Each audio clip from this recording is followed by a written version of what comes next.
up? What's up? This is Abebe Lewis from the Abebe Lewis Marketing and Branding Group and the world famous Circle House Studios, and you watching Report Card Radio.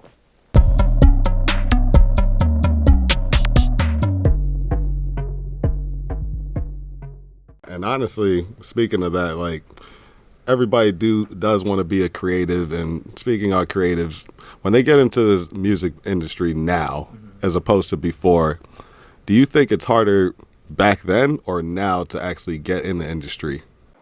It's hard to say because it's like it's like a weighing issue because like the OGs are saying it's harder back then because there was no social media and there was no this, but it's even like I'm not saying it's harder now, but now you got 20 choices. Before you didn't have that many choices, so what you're doing, you got to be extra creative because okay, they're twerking, everybody's twerking. You're doing memes, everybody's doing memes. Like, what are you doing that's so different over here where the OGs had to actually show and prove through talent, and a lot of people got overlooked because they didn't have the social media where they could have been found or their idea, like to express an idea back then and express an idea now in social media is two different things. Like I've seen guys I work with, like advertisers, where I seen my boy the other day. He shot his own Fruit of the Loom commercial and then put it on Instagram.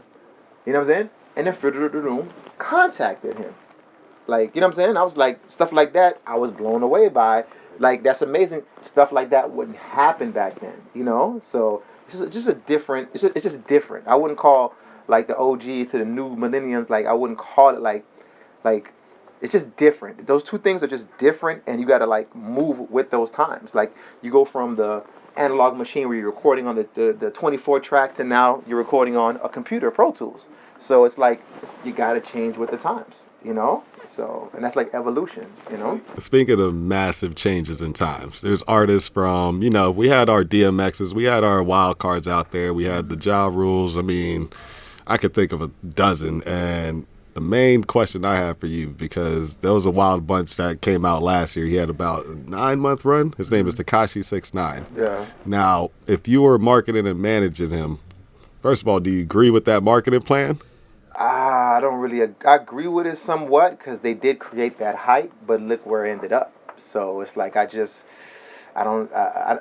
don't agree, but I agree to disagree right there because the hype was there, the Spotify numbers were there, the kids going crazy over there. Like I read an article where they said to us we had Tupac, and to the new kids, in their eyes, the Tupac is like Tekashi 6ix9ine. So it's hard to really, really judge, because one thing I know is everybody in the world said his name at least one time out their mouth. So that's a big thing to do. So it's almost like funneling it. Like, you know what I'm saying? It's almost like what Aisha Curry is going through right now. It's like she said that comment. I watched the episode with Jada Pinkett. I liked it. I really liked it. And I think she opened herself up, and then now everybody's taking it another way. So now it's just to sit down, hire somebody like myself, crisis management team, marketing team, where now how can I take this so-called negative and turn it into a positive?